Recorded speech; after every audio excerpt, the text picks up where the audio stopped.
اي ام اي اي اي ام اي اي، هو ده رقم الاي مي. هتاخد بقى الرقم ده كوبي وتروح على تطبيق تليفوني. هتحمل التطبيق من على المتجر، هتضغط على ابدأ الآن.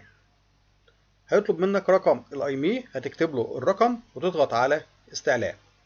يظهر لك بعد كده بالشكل ده، هيجيب لك فوق اسم الجهاز بتاعك والموديل بتاعه، وتحت الحالة هيجيب لك بقى إذا كان مسجل أو غير مسجل،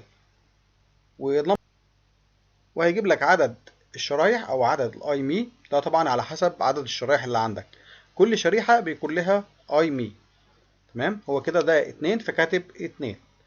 بعد كده الاماونت اللي هي المبلغ المستحق، اللي جنبها ده المبلغ اللي المفروض مستحق.